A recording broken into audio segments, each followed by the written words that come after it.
안녕하세요. 주식으로 부자 되고 싶은 남자 주부남 원기둥입니다. 스트레스 받는 단타하지 마시고 편안하게 수익 낼 수 있는 저만의 투자 전략을 꾸준히 업로드할 예정이오니 잘 참고하셔서 성공 투자하는 데 도움이 되었으면 좋겠습니다. 구독과 좋아요 많이 눌러주시면 영상 제작하는 데 큰 힘이 됩니다. 오늘 시장이 장 초반에는 좀 강세로 좀 시작을 했는데요. 한 10시에서 11시 정도 사이부터 급격하게 시장이 밀리면서 조금 하락폭이 좀 큰 상태로 마감을 했습니다.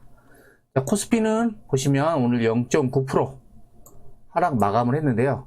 자, 코스피 분봉 차트를 보시면 자, 장 초반에는 상승을 했었습니다. 상승을 하다가 이때가 한 11시부터 갑작스럽게 밀리기 시작을 했죠. 네, 밀리기 시작했고요. 코스닥도 보시면 코스닥도 오늘 1.12% 하락을 했는데 코스닥도 분봉을 한번 보시면 장 초반에는 좀 견고한 흐름을 보이다가 11시부터 급격하게 밀렸습니다. 자, 오늘 밀린 원인들을 보면은 지금 보니까 자, 중국의 인민은행이 자, 400억 위안 규모의 유동성을 회수를 했다 나가고요. 지금 중국 인민은행이 지금 지난 18일부터 3거래일 연속 유동성을 회수하는 조치를 취하고 있다. 그래서 시장은 우려를 하고 있다고 하는데요. 요 영향이 좀 오늘 좀 작용을 한 것 같습니다. 그래서 지수가 오늘 조금 장 초반에 비해서 많이 좀 조정을 했지만 실질적으로 지금 지수 조정폭이 그렇게 크지는 않습니다. 보면 1월 11일 날 고점 대비해서 지금 지수 코스피는 지금 마이너스 5.7% 정도 하락을 했고 고점 대비요. 코스닥은 지금 마이너스 5.2%. 그러니까 고점 대비해서 많이 빠진 게 아니에요. 지금의 흐름을 보시면 이렇게 상승 이후에 지수가 지금 지루한 조정을 이어가고 있습니다. 약 2개월 가까이 지루한 조정을 이어나가고 있죠. 근데 아직 무너지는 모습은 나오고 있지 않습니다. 그리고 코스닥도 마찬가지로 자, 이렇게 상승 이후에 옆으로 그냥 횡보 2개월 가까이 그냥 횡보하고 있는 모습이 나오고 있죠. 지금 아시아 증시를 보시면요. 자, 니케이, 일본 증시는 여전히 강한 흐름을 유지를 하고 있죠. 그리고 대만은 뭐 계속 신고가입니다. 대만은 계속 신고가. 그 다음에 중국이 오늘 조금 아까쯤에 말씀했던 그 유동성 위기, 유동성 회수 이슈 때문에 장 초반에는 좀 강세를 보였다가 좀 밀렸죠. 아마 우리나라가 이 영향을 좀 받은 것 같고요. 그 다음에 홍콩도 지금 그 영향을 받은 것 같습니다. 근데 지금 보시면 자, 코스피 지수를 보시면요. 코스피가 우리나라가 작년 3월달 저점 찍고 나서 지금 얼마가 올랐냐면요. 제일 많이 찍을 때가 지금 118%. 거의 2배 훨씬 넘게 올랐죠. 코스피가 많이 올랐어요. 네, 다른 나라 지수에 비해서 코스피가 많이 오른 영향이 큽니다. 보시면 일본 같은 경우에는 16,000포인트에서 아직 32,000을 못 넘었죠. 2배를 못 넘었고 대만도 많이 올랐다고는 하지만 8,500에서 이제 2배가 갔죠. 이제 2배. 중국은 아직도 뭐 2배 가까이 근처 가지도 못했고 그 다음에 홍콩도 아직 2배 근처 가지고 한 50% 정도 올랐네요. 올랐습니다. 자, 다른 나라 아시아 증시에 비해서 우리나라 코스피하고 코스닥은 상대적으로 많이 올랐었죠. 그래서 지금 다른 나라 아시아 증시에 비해서 좀 조정폭은 크지만 근데 그 다른 아시아 증시나 그 다음에 미국 증시도 여전히 견고한 흐름을 보여주고 있습니다. 보시면 다우존스가 아직 뭐 강력한 상승 모멘텀 없지만 여전히 그 강한 흐름을 유지하고 있고요. 나스닥도 마찬가지입니다. 나스닥도 추세 타고 계속 우상향을 하고 있고 자, S&P 500도 계속 우상향을 하고 있고요. 그 다음에 필라델피아 반도체들은 신고가 이후 눌림목 났다가 또 강세죠. 네. 보시면 자, 글로벌 현황을 보시면 아직은 우리나라 지수가 밀릴 가능성이 이렇게 높지 않다라고 보시면 되고요. 현재 지루한 조정이 이어지고 있지만 이게 결국에는 외국인들이 들어와 줘야 됩니다. 지금 국내 수급은 보시면요. 기관은 계속 매도할 수밖에 없어요. 왜 이렇게 매도할 수밖에 없냐면요. 개인들이 지금은 펀드를 환매를 하고 직접 투자를 하죠. 그 때문에 계속해서 수신권이 매도를 하는 거고, 그 다음에 연기금은 국내 주식 비중을 줄여야 돼서 연기금 계속 매도하고 있습니다. 그리고 외국인은 지금 안 사고 있습니다. 개인만 가지고 지수를 끌어올릴 수가 없는 장세죠. 그래서 지금 기관 같은 경우에는 당분간 이런 상황은 계속 유지가 될 것 같고, 결국에는 외국인들이 들어와 줘야 되는데, 이런 지루한 흐름 이후에 외국인들이 좀 강한 매수가 들어와 줘야 시장은 다시 상승으로 이어질 것 같습니다. 때문에 지금 지수가 지금 조정을 하고 있지만 아직은 무너지는 장세는 아니다라고 생각하시고요. 그 다음에 좀 긍정적으로 아직은 생각해 볼 필요가 있습니다.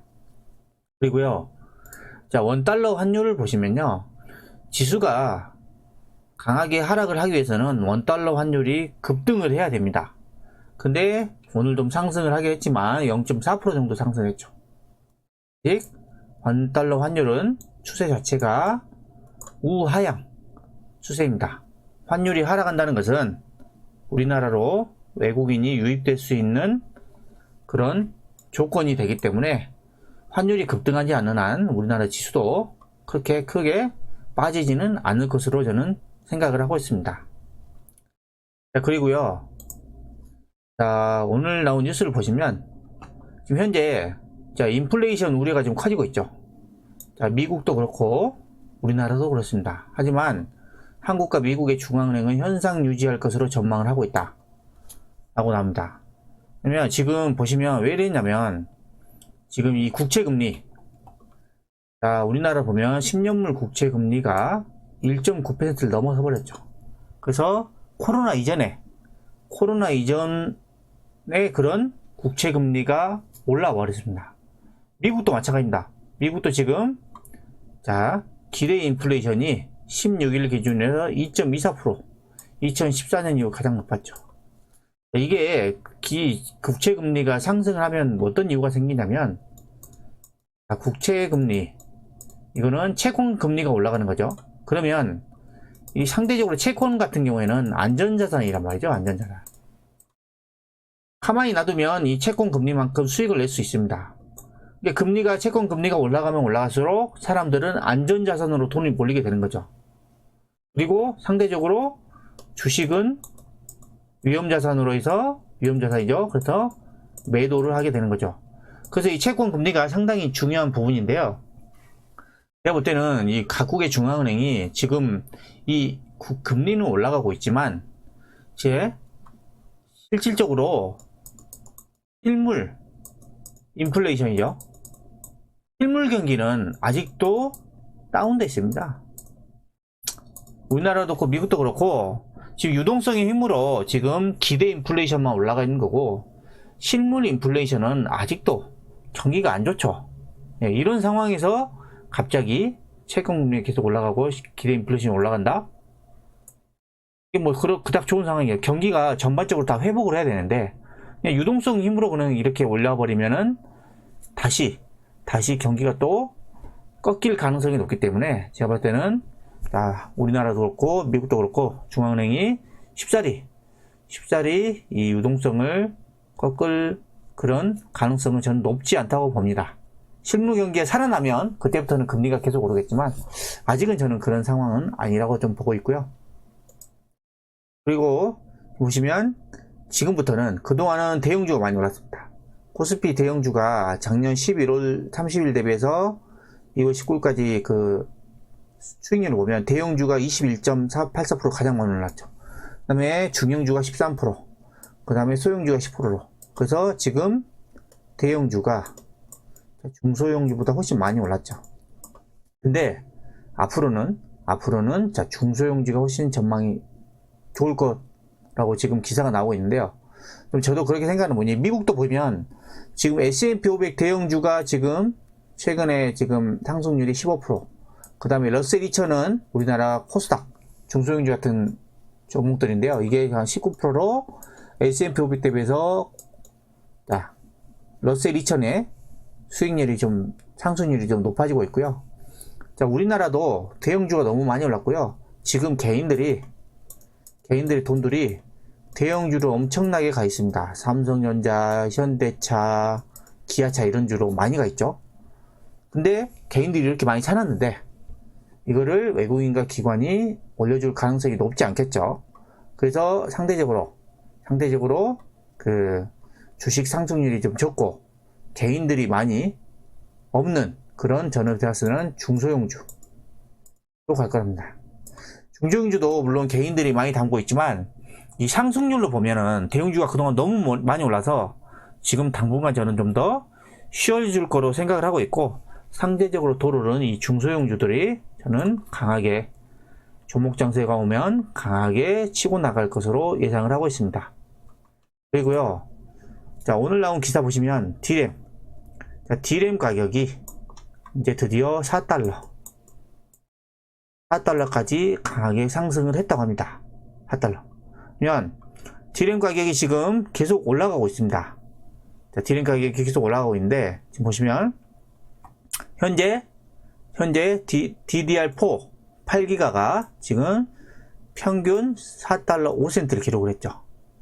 이 4달러를 넘은 게, 자, 재작년이죠. 코로나 터질 때 재작년 4월 이후에 20개월 만이라고 합니다. 코로나 이전에. D램 가격이 본격적으로 회복을 하고 있는 겁니다. 왜 이렇게 회복이 되냐?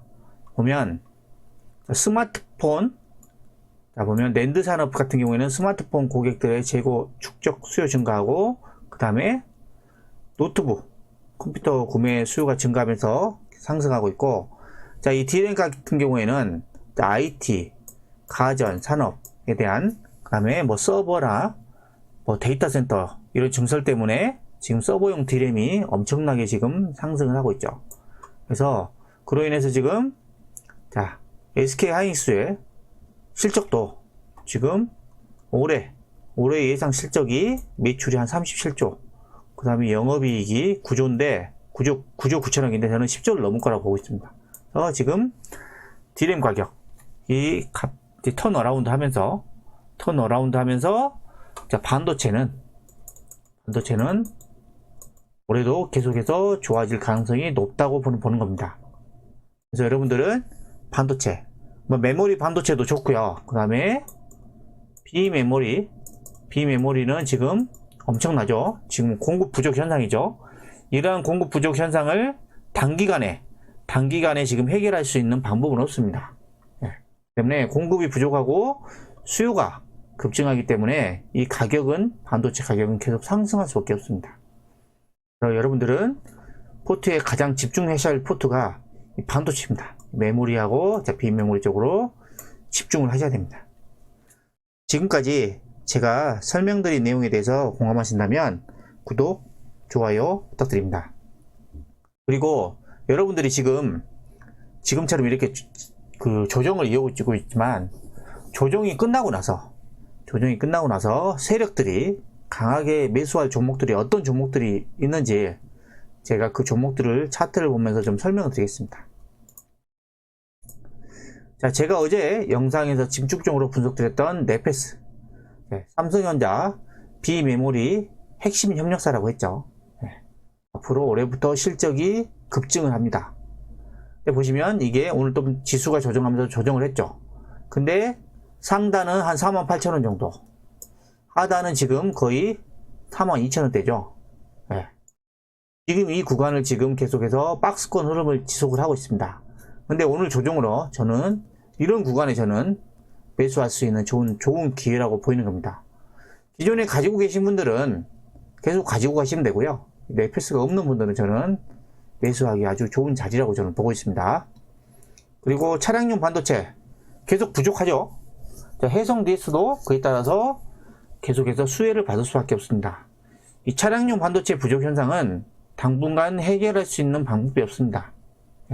그래서 관련 부품을 납품하는 이런 해성 DS 같은 기업들의 실적이 올해부터 또 급증할 것으로 좀 예상되고 있고요.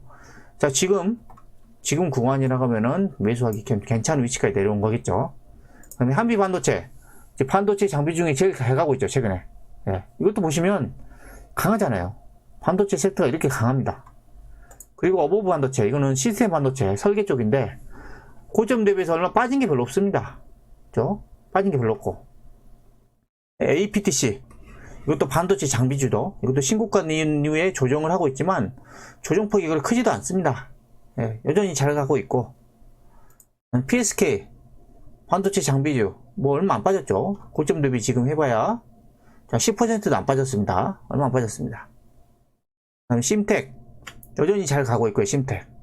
그 다음에 FST.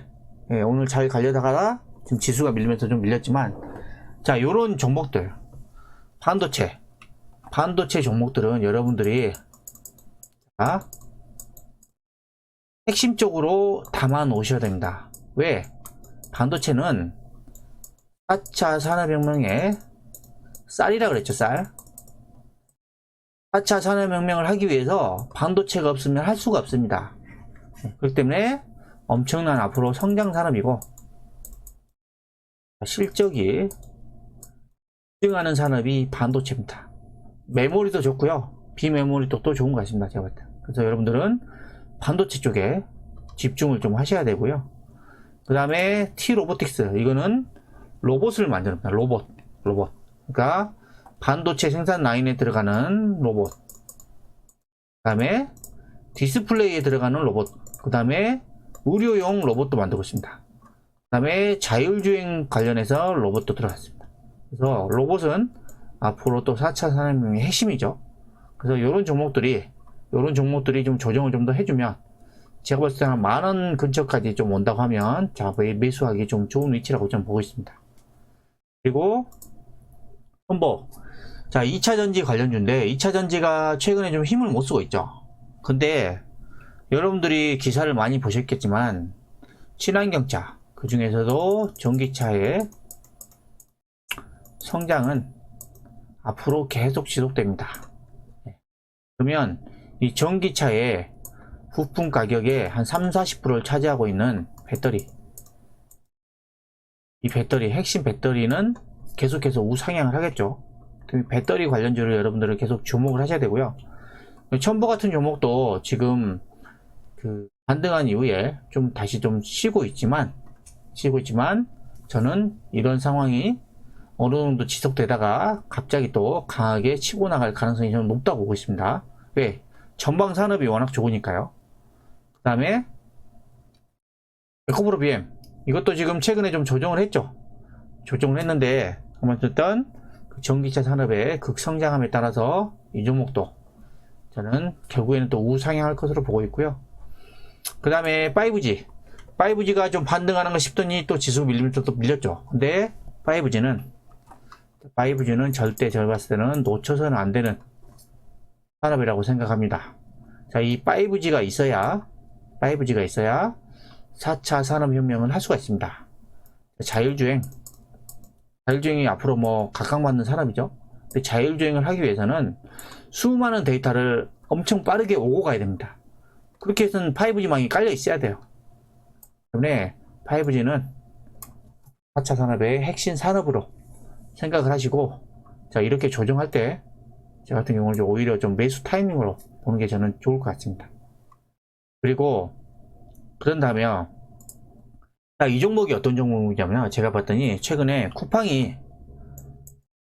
상장 이슈로 인해서 급등한 종목들입니다. 쿠팡 협력사들이죠. 근데 이렇게 급등하는 종목들을 잘못 잡으면 어떻게 되는지 제가 보여드리려고요. 그러면 이게 고점 대비해서 지금 얼마 빠졌냐면요, 35%. 하루, 이틀, 3일 만에 35%가 급락을 했습니다. 이거 고점이 잘못 잡으면 큰일 납니다. 네. 이런 종목들은 여러분들이 매매를 안 하는 게 좋습니다. 대형 포장 이것도 보시면요, 고점 대비해서 33% 급락. 그렇죠? KTH 이것도 보시면 고점 대비 43% 급락. 고점이 잡은 사람들은 거의 지금 반토막입니다. 반토막. 그리고 동방 이것도 지금 고점 대비 지금 22% 급락. 보시면 이렇게 테마로 급등하는 것들이잖아요. 테마로 급등하는 것들은 조심하셔야 됩니다. 이런 종목들 좋아하시면은 계좌가 금방 망가질 수 있으니까요. 이런 종목들은 보지 마시고요. 자, 앞으로 실적이 고성장하는 기업들, 그다음에 성장 산업에 속해져 있는 기업들, 이런 것들을 여러분들이 집중적으로 보셔야 됩니다. 지금까지 오늘 주식시장에 대해 알아봤는데요. 영상이 마음에 드셨다면 구독, 좋아요, 알림 설정 부탁드립니다.